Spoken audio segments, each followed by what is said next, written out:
जेठानी ने गर्भवती देवरानी से पोछा लगवाया और घर से बाहर फेंका।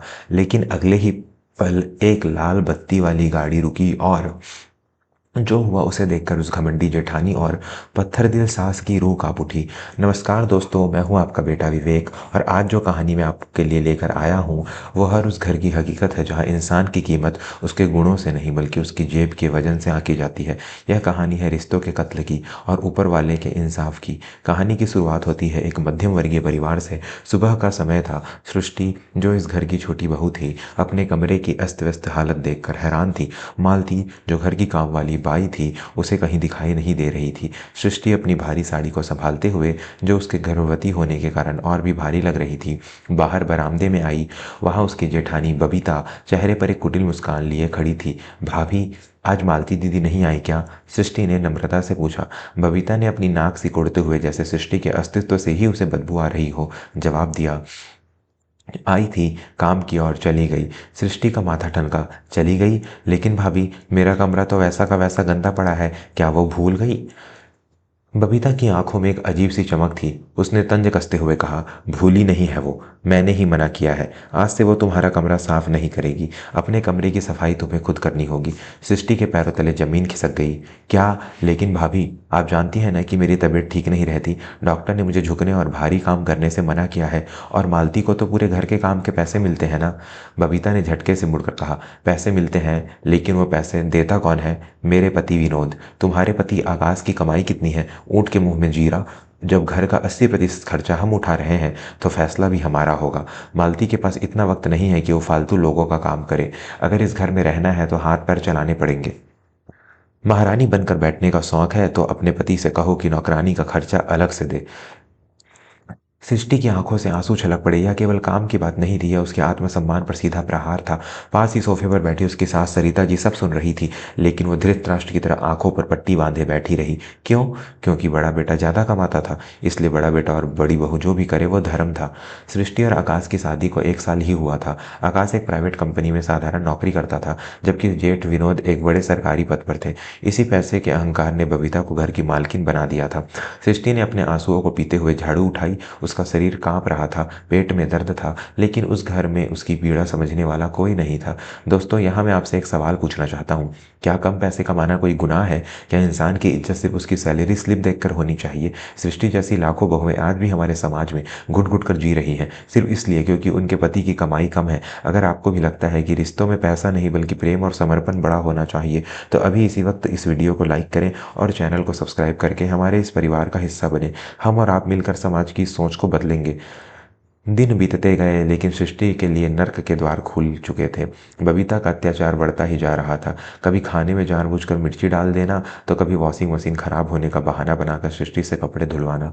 आकाश सब देखता था, उसका कलेजा फटता था, लेकिन वो मजबूर था। वो रात को सृष्टि के पैर दबाते हुए रो पड़ता, सृष्टि मुझे माफ कर दो, मैं तुम्हें वो सुख नहीं दे पा रहा जिसकी तुम हकदार हो। मैं कोशिश कर रहा हूँ, दिन रात इंटरव्यू दे रहा हूँ, लेकिन सृष्टि उसके मुंह पर हाथ रख देती। आप चिंता न करें, समय जरूर बदलेगा। और फिर वो मनहूस दिन आया। बबीता के मायके से उसके जीजा जी और दीदी आए हुए थे। सृष्टि सुबह से रसोई में खट खट रही थी। नाश्ता खाना सब बनाने के बाद उसका शरीर जवाब दे गया। चक्कर आने लगे तो वो थोड़ी देर के लिए अपने कमरे में लेटने चली गई। आंख लग गई। तभी बाहर से बबीता की कर्कश आवाज आई, अरे ओ महारानी, नवाबों की औलाद कहाँ मर गई? सृष्टि हड़बड़ा कर उठी। नींद और घबराहट में वो बाहर भागी। जी भाभी, क्या हुआ? बबीता मेहमानों के सामने ही चिल्लाई। क्या हुआ? शर्म नहीं आती? मेहमान बैठे हैं और तुम कुंभकर्ण की तरह सो रही हो। चाय कौन बनाएगा? तुम्हारे बाप के घर से नौकर आए हैं क्या? सृष्टि का चेहरा अपमान से लाल हो गया। उसने दबी आवाज में कहा, भाभी, मेरी तबीयत बहुत खराब थी, बस थोड़ी देर के लिए लेट गई थी, और आप भी तो रसोई में थी। 2 कप चाय बना देती तो क्या आप छोटी हो जाती? सृष्टि का इतना कहना था कि जैसे बबीता के शरीर में आग लग गई हो। जुबान लड़ाती है, मुक्त की रोटियां तोड़ती है, और ऊपर से मुझे सिखाएगी, निकल जा मेरी नज़रों के सामने से। उस शाम घर में महाभारत छिड़ गया। विनोद ने ऑफिस से आते ही आकाश को बुलाया। आकाश, अपनी पत्नी को समझा ले, आज उसने बबीता को जवाब दिया है, कल माँ को देगी। इस घर में रहना है तो उसे अपनी औकात में रहना होगा। आकाश ने आज पहली बार नजरें उठाई। भैया, औकात की बात मत कीजिए, मेरी पत्नी भी इस घर की बहू है, कोई दासी नहीं। भाभी का व्यवहार उसके साथ अमानवीय होता जा रहा है, वो गर्भवती है। तभी सास सरिता जी बोली, बेटा आकाश, ज्यादा मत बोल, विनोद सही कह रहा है। जिसका पल्ला भारी होता है बात उसी की मानी जाती है। तुम इस घर में एक पैसा नहीं देते तो तुम्हारी जोरू को भी सिर झुकाकर रहना पड़ेगा। माँ के मुख से ये शब्द सुनकर आकाश का हृदय विदीर्ण हो गया। उसने एक बड़ा फैसला लिया। ठीक है माँ, अगर पैसों से ही रिश्ते तौले जाते हैं तो हम आपका ये महल छोड़ देते हैं। हम ऊपर वाले पुराने कमरे में रह लेंगे, रूखी सूखी खा लेंगे, लेकिन अब और अपमान नहीं सहेंगे। उस रात आकाश और सृष्टि घर की ऊपरी मंजिल पर बने उस टूटे फूटे कमरे में शिफ्ट हो गए जहाँ कबाड़ रखा जाता था। न ठीक से पंखा था, न साफ पानी, लेकिन वहाँ सुकून था। दोस्तों, कहानी के उस मोड़ पर जाने से पहले जहाँ कुदरत का करिश्मा हुआ, मैं आपसे अपने दिल की एक बात कहना चाहता हूँ। ये कहानियाँ, ये आवाज़, ये जज्बात आप तक पहुँचाना मेरा जुनून है, लेकिन सच कहूँ तो ये आसान नहीं है। मैं भी एक साधारण परिवार से आता हूँ। मेरे भी बूढ़े माँ बाप हैं जिनकी दवाइयों की और देखभाल की जिम्मेदारी मेरे कंधों पर है। यूट्यूब के अलावा मेरा कोई सहारा नहीं है। अगर मेरी कहानियों ने कभी भी आपकी आंखों में आंसू लाए हैं या आपको सही राह दिखाई है, तो आज मुझे आपके साथ की ज़रूरत है। मेरी आपसे हाथ जोड़कर विनती है, कृपया सुपर थैंक्स या जॉइन बटन दबाकर चैनल के मेंबर बने। आपकी दी हुई 40 या 100 रुपए की वो छोटी सी मदद मेरे लिए लाखों के बराबर होगी। इससे मैं अपने उपकरणों को सुधार सकूंगा और बिना किसी आर्थिक चिंता के पूरी ईमानदारी से आप तक ऐसी सच्चाइयाँ लाता रहूंगा। जो सामर्थ्यवान है, कृपया आज अपने इस बेटे का हाथ थामें। समय का पहिया घूमा। आकाश और सृष्टि को ऊपर रहते हुए 1 महीना हो गया। बबीता ने नीचे से पानी का कनेक्शन बंद करवा दिया था। सृष्टि को बाल्टी लेकर नीचे नल पर आना पड़ता था। एक दिन सृष्टि नीचे पानी भरने आई थी। बबीता वहीं खड़ी थी और जानबूझकर उसने फर्श पर साबुन का पानी फैला दिया था। सृष्टि का पैर फिसलते फिसलते बचा। बबीता जोर से हंसी। अरे संभल कर देवरानी जी, अगर गिर गई तो अस्पताल का खर्चा कौन देगा? तेरे कंगाल पति। सृष्टि की आंखों में आंसू थे, लेकिन उसने कुछ नहीं कहा। तभी घर के बाहर एक जोरदार सायरन की आवाज आई। पौ पौ।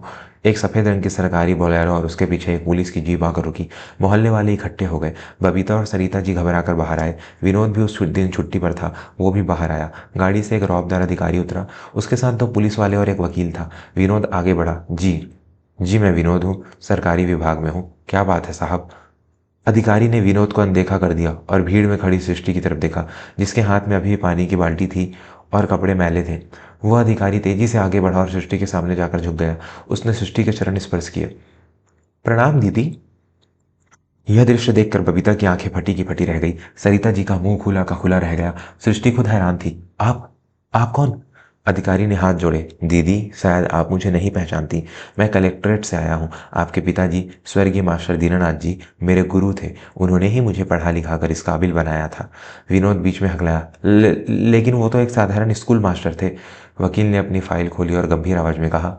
हाँ, वो साधारण दिखते थे, लेकिन उनकी सोच साधारण नहीं थी। विनोद जी, सृष्टि जी के पिता ने अपने पुश्तैनी 10 एकड़ जमीन, जो बंजर समझी जाती थी, आज से 20 साल पहले सरकार को दान देने का प्रस्ताव रखा था, लेकिन वो फाइल अटकी हुई थी। अब वहां से एक नेशनल हाईवे निकल रहा है। सरकार ने उस जमीन का अधिग्रहण किया है। वकील ने एक लिफाफा सृष्टि की ओर बढ़ाया। चूंकि दीनानाथ जी अब नहीं है, तो उनकी इकलौती वारिस यानी सृष्टि जी को उस जमीन का मुआवजा मिला है। यह सरकार की तरफ से 5 करोड़ रुपए का चेक है और साथ ही परिवार के एक सदस्य के लिए क्लास 1 अफसर की नौकरी का ऑफर लेटर है। 5 करोड़ रुपए। यह शब्द सुनते ही बबीता को लगा जैसे किसी ने उसके गाल पर एक तमाचा मारा हो। सरिता जी को चक्कर आने लगे। जिस बहू को उन्होंने चंद रुपयों के लिए नौकरानी बना दिया था, वो आज करोड़पति खड़ी थी। तभी पुलिस इंस्पेक्टर ने विनोद की तरफ देखा। और विनोद जी, आपके लिए एक बुरी खबर है। आपके विभाग में गबन के आरोप में आपके खिलाफ वारंट निकला है। हमें खबर मिली है कि आप अपनी पत्नी की फरमाइशें पूरी करने के लिए रिश्वत ले रहे थे। आपको सस्पेंड किया जाता है और अभी हमारे साथ थाने चलना होगा। बबीता दौड़कर सृष्टि के पैरों में गिर पड़ी। सृष्टि, मेरी बहन, मुझे माफ कर दे। मेरे पति को बचा ले। तेरे पास तो अब बहुत पैसा है, बड़े अफसरों से जान पहचान है, इन्हें जेल जाने से रोक ले। सास सरिता भी रोने लगी। बहू, तू तो लक्ष्मी है मेरी, मैंने तुझे पहचाना नहीं, अपने जेठ को बचा ले।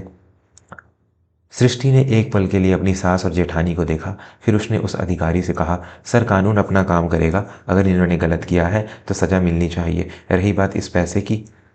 सृष्टि ने आकाश का हाथ थामा। यह पैसा और यह नौकरी मेरे पति आकाश के लिए है, जिन्होंने गरीबी में भी मेरा साथ नहीं छोड़ा, मेरा सम्मान नहीं गिरने दिया। और हाँ भाभी, सृष्टि ने बबीता की आंखों में देखकर कहा, अमीरी कपड़ों या बैंक बैलेंस से नहीं होती, संस्कारों से होती है। आज मेरे पास पैसा है, मैं चाहूँ तो आपको इस घर से निकाल सकती हूँ, ठीक वैसे ही जैसे आपने मुझे निकाला था। लेकिन मैं ऐसा नहीं करूँगी, क्योंकि मेरे पिताजी ने मुझे अहंकार नहीं, संस्कार दिए हैं।